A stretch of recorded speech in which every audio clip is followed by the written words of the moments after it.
निकलकर सामने आई है।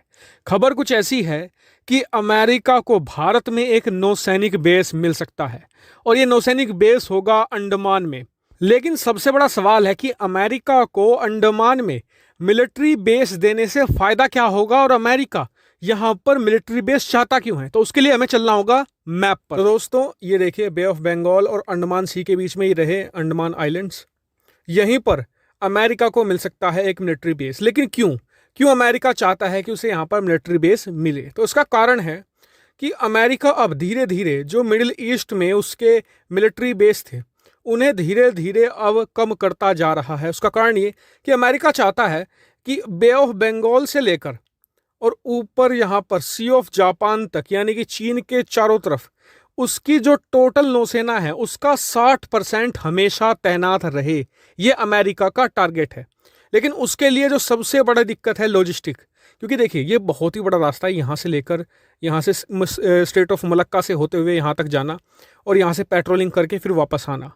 इसमें सबसे बड़ी दिक्कत है लॉजिस्टिक की, क्योंकि जो जितने भी शिप होते हैं, जितने भी डिस्ट्रॉयर होते हैं, जितनी सबमरीन होती हैं, उन्हें लगातार रिफिलिंग करने की ज़रूरत पड़ती है। उनमें ऑयल की ज़रूरत होती है। इसके अलावा जो वहाँ पर क्रू मौजूद है उसे खाने पीने की ज़रूरत पड़ती है। तो इसलिए एक लॉजिस्टिक बेस अमेरिका को चाहिए और अमेरिका यहाँ पर चाहता है, इससे मदद एक और मिलेगी कि वो भारतीय नौसेना के साथ मिलकर अगर कभी युद्ध होता है तो जो ये स्टेट ऑफ मलक्का है यहाँ से चीन का 40% व्यापार होकर गुजरता है दुनिया भर में, इसे भी तब चाहे तो भारत के साथ मिलकर वो ब्लॉक कर सकता है। ये दूसरा कारण है। और इसलिए अमेरिका चाहता है कि अंडमान में उसे थोड़ी जगह मिल जाए जहां पर वो एक लॉजिस्टिक सपोर्ट बेस बना ले। वहां पर अमेरिका हथियार नहीं रखेगा या अपना गोला बारूद नहीं जमा करेगा। वहां पर अमेरिका रखेगा अपनी लॉजिस्टिक, जिसमें वो अपने डिस्ट्रॉयर वगैरह के लिए तेल, खाने की पीने की चीज़ें, इसके अलावा मेंटेनेंस का सामान वगैरह रखेगा। तो ये थी खबर। अब मैं आपको पर्सनली बताता हूं कि मुझे क्या लगता है इस खबर के बारे में। देखिए, भारत और अमेरिका के बीच में पहले ही लेमोआ करके एक बहुत बड़ा लॉजिस्टिक पैक्ट साइन हुआ है। उसके तहत अमेरिकी नौसैनिक शिपें भारत के जितने भी नेवल बेस है वहां से कोई भी लॉजिस्टिक मदद ले सकती हैं।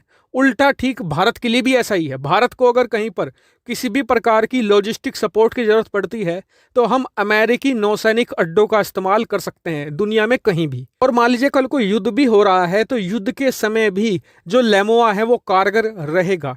मान लीजिए कल को भारत चीन का युद्ध हो जाता है, अमेरिका युद्ध में नहीं आता है, लेकिन फिर भी अमेरिका भारत को उसके नौसैनिक अड्डों का इस्तेमाल करने से नहीं रोक सकता। इसका उल्टा भी हो सकता है। भारत चीन से युद्ध नहीं करना चाहता, लेकिन चीन का अमेरिका के साथ युद्ध है, फिर भी अंडमान में या दुनिया में कहीं भी भारत के सैन्य अड्डे मौजूद हैं तो अमेरिकी नौसेना उनका लॉजिस्टिक के लिए इस्तेमाल कर सकती है। और यहीं पर मेरा पॉइंट है कि अमेरिका यहाँ पर क्यों चाहेगा अंडमान में उसका सैन्य अड्डा, क्यों खर्चा करना चाहेगा एक्स्ट्रा?